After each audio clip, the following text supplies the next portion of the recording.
Welcome to Sidebar, where you vote on the internet's biggest buttholes.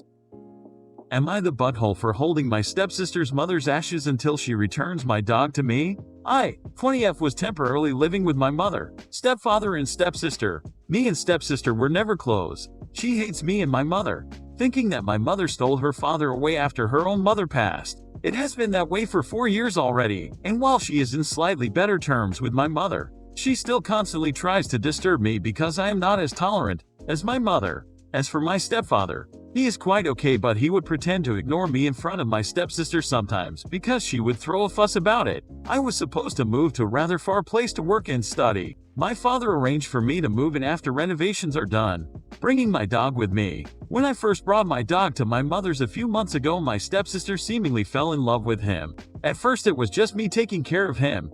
Then we took turns taking him out. For a while I even thought that we could have gotten along better because we both loved the dog. And one day my sister returned without my dog and announced that she had given him away. Just to spite me. She got what she wanted, and no matter how nicely or nastily I asked her, she wouldn't tell me where she took him. I complained it to my mother and stepfather, but they couldn't get her to talk either. She had this attitude of try me whenever she gets stubborn. I was to move in 2 days, and I guess she wanted to keep my dog for herself or make me miss my cross-country train. I know it is despicable, but I was worried for my pup and whatever she could have done with him. I sneaked into her room when she was not looking and took her mother's ash urn. I know this was precious to her, precious enough to be used to make her talk. I hid the urn somewhere she would never find. Sure enough, my stepsister lost it completely when she realized what I did. And similarly, I never talk no matter what my mother or stepfather say. After all those screaming and crying, she finally gave in and admitted that she brought him to her friends. After taking the trip and passing my dog back to me, she demanded to have the urn back, but I did not tell her until my day of departure, in case she wanted to pull some sick prank again. Everybody I know of, including my own father, thinks that I took it too far. While in the end nothing really bad happened, I did it in the worst way possible. Quoted by my mother, who did nothing to help either. It was my stepsister who started it. She knew how important my pup is to me and she tried to take him away from me. So I used similar way to make her return him, and it worked. I didn't do it out of spite, just making use of what I could to get my dog back. So in this case, am I the butthole? Did OP act like a butthole? Here's what Reddit thinks.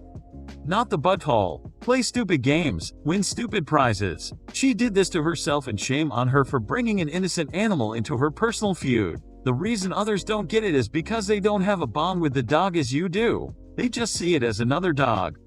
Am I the butthole for having a breakdown after my sister's announcement? I have been struggling to conceive for the past 9 years. It has been a very brutal journey for me and my husband. We have experienced many disappointments. My sister is also happily married and they adopted 2 teenagers, who are also siblings. I have stopped going to my sister for any emotional support as her advice has always been just adopt. I know that she thinks that the fact that I want to spend so much money on fertility treatments instead of adopting is stupid. In the past few years, I haven't spoken to my sister because my life revolved around the treatments and I didn't have any time for her negativity. This whole experience changed a lot of things in my life. Everything is sometimes heartbreaking and I get irrationally emotional. I am pro-choice and I know that in my brain, but when someone mentions that they had abortion, I immediately see red. I usually remove myself from the situation and I feel very bad/guilty for even thinking some awful things about women. Recently we had a family dinner for our parents' anniversary and she seemed a little off. My mom kept asking her what happened. At first, she wouldn't tell what happened. After dinner, me, mom, and my sister were sitting in the living room while the guys and the kids were outside. My sister was grimacing and my mom again asked her what happened. She confided that she recently had an oopsie and had to about. She said that she already had 2 kids and she doesn't want more. I froze. I had always assumed that my sister was also facing problems, which is why she adopted. It felt like a punch to the gut to find out that wasn't the case. Worse, my mother was gushing and telling my sister how proud she was of her and that she was so brave. Something broke in me. I yelled. I screamed. I said some awful things. I said that her family was real and she was an idiot for having an abortion. I told her that the fact that she would have an abortion for them was stupid. I told her that she wasn't even a woman because she couldn't appreciate the joys of pregnancy. I told her that she was going to regret doing this when they turn 18 and forget all about her. I stormed out after that, and after having another breakdown in my own house, I felt guilty and ashamed. I called my sister and mother next day and told them I was sorry. Both of them were incredibly pissed at me. especially because the kids overheard me telling that they weren't her real kids. I have been informed that they were all going to cut contact with me. I have apologized and tried to explain my side of things and they aren't willing to listen. I don't think I should lose my family for a mistake, but I don't know. Am I the butthole? Is OP a butthole? The other zebra has a clear verdict. Hi, Op. I was adopted as a baby. People like you made my life miserable from the time I was a small child. Too many people out there seem to think we deserve less or should never get to be part of a real family. All because of shit completely out of our control. I'm almost 30 and I certainly never forgot about my parents when I turned 18. That's utter nonsense. We wouldn't walk away from the only parents that care about us. Why do you think people like me and your sister's kids deserve to be second class? I get that you're in pain about being unable to conceive. But taking out that pain on someone who did not cause the problem is just huge behavior. Especially the kids. If they had to be adopted at that age, they've likely already been treated horribly. Your pain does not give you any justification to increase theirs. You are the butthole, and your sister is being a good parent by keeping you away from her kids. Am I the butthole for telling my former stepson the real reason I didn't see him much after the divorce? I was married to my ex-wife for 9 years. I came into my stepson's life when he was 4 and my wife and I divorced when he was 13. It's been 7 years since the divorce. I've since remarried and have 2 kids with my current wife. I raised my stepson. I'll be calling him JT as my own, and I love being his father. We were very close and I wanted to adopt him but was constantly blocked by his bio dad, who's a real POS. The divorce between me and my ex-wife was messy. We married too young and looking back, she was a toxic and negative force in my life. I also didn't know it then. But she is also bipolar, which was undiagnosed and untreated when we were together. And it explains a lot of the behavior I witnessed. I wanted to stay in my JT life since I basically helped raise him. But my ex refused to let me see him and threatened to tell him I'd been a cheater and abuser if I pursued any legal routes for visitation. At the time I was newly laid off and unable to afford a good lawyer. I really regret not fighting harder / calling her bluff. But I was afraid she'd turn him against me or even lie to the police and get me arrested for something I didn't do. JT and I reconnected last year. He's 20 now and living on his own, and in college, for engineering at that. We've been playing catch up and he's met my wife and one of my daughters. I've given him some things for his apartment, etc. He eventually asked me why I didn't stick around after his mom and I split. I told him pretty point blank, your mom made sure I couldn't. I didn't go into detail with the threats, or why we split in the first place, but I let him know she had strong-armed me into being no contact. JT was understandably furious. Obviously I did expect his mom to have told him the truth, but I didn't realize how in the dark he'd been. I got a call from my ex. I had the same number as I always have, with her cussing me out for slandering her to her son and talking to him in general. This is the first I've heard from her in 5 years, by the way. She apparently hadn't known JT reached out to me. I told her to never contact me again, and that her son's a grown man and can do as he wishes. I've deleted her number and talked to JT, who confirmed that he confronted his mom and they fought. He's clearly really upset that she lied to him for so long and feels really betrayed by her. I feel terrible and I'm wondering if maybe honesty, or full honesty, wasn't the best policy in this situation. I don't want to cause rifts in a family, even if it's my ex. She and I have a bad history, but I know she loves her son. Is OP a butthole? Here is what Reddit thinks. Not the butthole. Poor kid lost his father figure and you have a right to tell him that it's not how you wanted it to go. Seems like his bio parents are pretty trash. Good on you for connecting with him now that he's an adult. Am I the butthole for being grossed out by my girlfriend rarely washing her hair and not brushing it? Since quarantine started, my GF has gotten very into a new hair routine. I guess one of her friends was trying it and she wanted to see if it would work for her hair. It's wavy / curly. Since starting it, her hair is definitely way more curly, and it does look nice.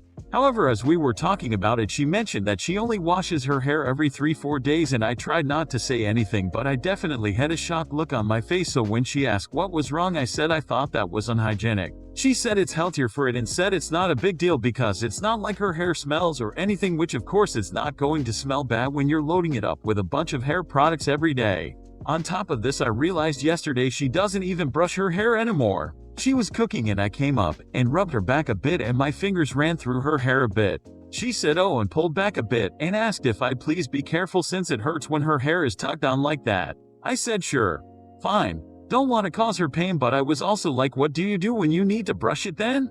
And she said she never brushes it, only uses a comb in the shower when her hair is wet, meaning she only ever combs through it every 3-4 days. I was like, what? Are you trying to grow dreads? To which she just said that wouldn't even happen. I'm like, which wasn't even my point, but whatever. She was like, what is wrong? And I said I just found it gross that she doesn't take basic care of her hair. She just laughed and said I didn't know what I was talking about, so to not be a dong about it. Am I the butthole? I don't think it's that ridiculous to be put off by someone not practicing regular hygiene, but she is very proud of her hair lately. Is the poster nothing but a big butthole? The Reddit community has feedback. You are the butthole. This isn't uncommon behavior at all. Girls with curly/wavy hair, myself included, usually don't brush it while dry because of how puffy/frizzy it gets. And going 3-4 days without washing isn't rarely washing. It's normal. Hair produces its own oils and washing too frequently breaks them down. And that's what causes hair to become greasy. Your girlfriend is proud of her hair and is trying a new routine that is clearly working for her. So why make her feel bad about it? Finally, here's our headline story of the day. Am I the butthole for refusing to replenish a college trust for my deceased husband's affair child? I, 52, am in an unusual situation and need an outside perspective but want to maintain my anonymity. 18 years ago it was revealed, at my husband's funeral, he had a pregnant mistress, abortive. Obviously I didn't just take the woman's word for it and stated that she wouldn't get a cent until there was a DNA test. When it was proven true, I was devastated but agreed to set up a trust for the child for college and agreed to let them live in one of my rental properties in a good area rent-free until her child was 18. She had to pay for utilities. She agreed, and I made it clear that I wasn't going to do anything else for her or the child. I also made it clear that I wouldn't take on the responsibility of fostering a relationship between our children and that it would be my husband's side of the family's job. Fast forward 12 years and the mistress child got sick and needed medical treatment. She didn't have enough money for what insurance wouldn't cover and reached out to me for support. I reminded her what our original agreement was and to borrow money from relatives for assistance. She said her credit wasn't good enough for a loan at the time and she didn't have anyone who she could borrow the money from. When I was budging, she got upset and accused me of being a monster for not helping a child in need. I reminded her that I already helped her child by setting up a college trust, but she could use some of that money for the costs if she really needed it. She agreed and her child pulled through. Now that the child is 18 and intending to go to college in the fall of 2021, the mistress reached out to me about the trust and was upset when she found out that the amount was much less than what was originally agreed upon. I reminded her it was less because some of the money was used for the medical bills and that I never said I would put the money back in. I also informed her that I was going to start charging her rent the following year and she would need to pay or move out. I didn't care that she was upset because I was always straightforward about the situation, but now my MIL and SIL are starting to say that it's unfair to the child. I don't see it that way because the mistress had at least 6 more years to figure something out. So am I the butthole?